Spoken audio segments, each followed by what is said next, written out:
us right now. At this time, we're going to join Swami Ram Charran.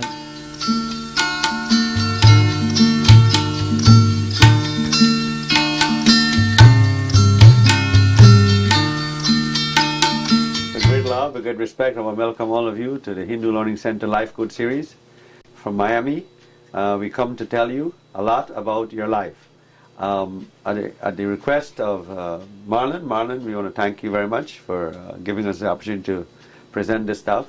Today, I'm going to talk about your love life, and your love life is what is one of your greatest problems, because love is our greatest problem. It is love that creates. It is love that makes us what we want, makes us have what we want. Love is what creates the world. Now we worship something called a Shiva Lingam. A Shiva Lingam, or what you call a lingam sometimes, is really a connection between male and female. And what happens is that this is our ultimate symbol. It's the shape of the womb connected with the male, and the Sheshnag, which is known as also the brain and spine. When a man looks at a woman, goes to the brain, comes down the spine, and so when you draw the brain and spine, it looks like a snake. This is called the kundalini, or the chakra. That is what determines our love life. Our whole love life, our whole feeling about love life, our whole feeling about the world and everything in terms of love, how we experience love and everything, comes from the Sheshnag, or what you call the chakra. It's called Kundalini chakra.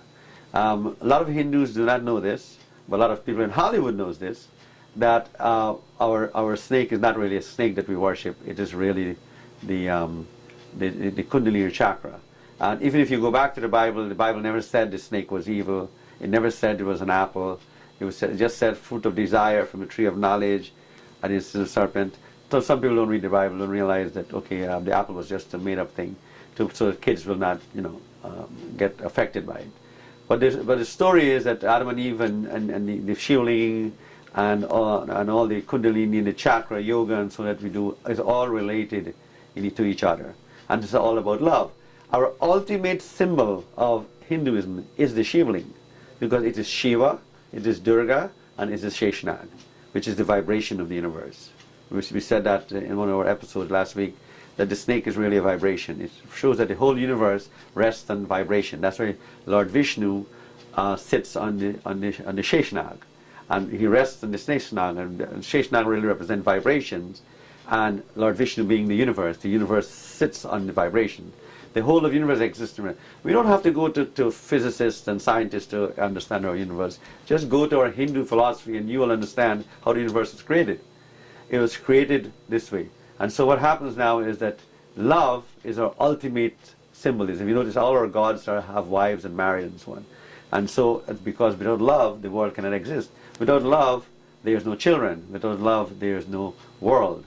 If there's no children, there's no world, and then there is no God either. So marriage is very sacred to us, and when a man and woman comes together, it's like two villages, two generations, two tongues, two countries, everything comes together, two universes come together to create the world. And so love and marriage is our ultimate symbols in Hinduism. So if you really want to get your love life together, you need to understand that prayer to the Shiva is very important if you're a Hindu. And if you're not a Hindu, you need to understand that love is something that you have to have knowledge of. For example, if you have a life code 1 and you have a life code 5, that's a bad combination. If the addition of two life codes come out to 6 or 9 or 4 or 1, it's usually very difficult in the marriage life. So find out your husband's life code or your wife's life code, add it to it, and you'll get a number.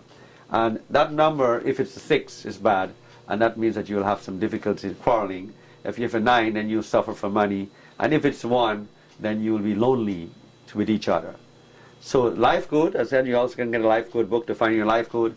This is our life code book. You can always order that to find your life code. We discussed that already. To get your life code, you just add your month and your date together and reduce it to a single digit. So if you're born February 19, we'll have 2 and 19, which is 21, and 22, and then you will get, actually 21, you should get 3.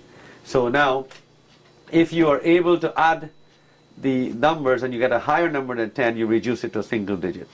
So if you add it and you come out to 15, it's 1 and 5, 6. Okay. Now between 1 and 9, these numbers occur.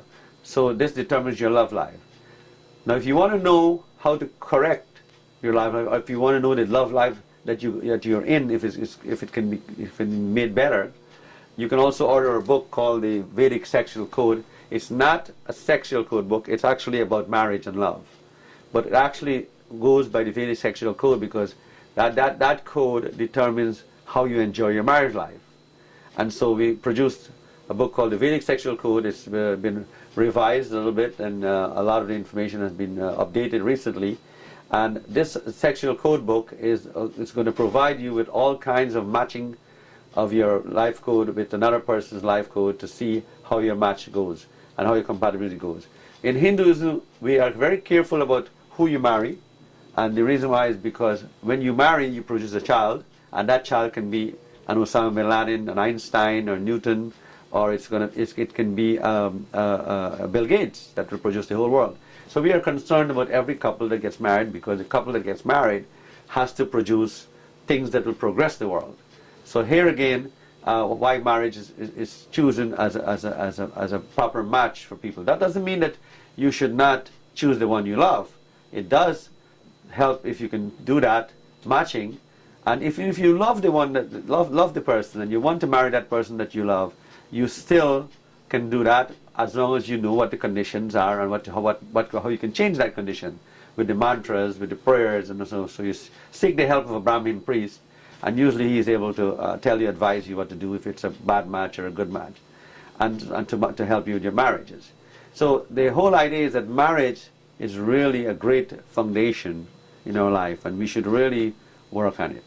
So with great love, with great respect, I want to welcome you to Lifecode series again. Once again, sponsorship of Marlin Funding. We'll be back in a few minutes.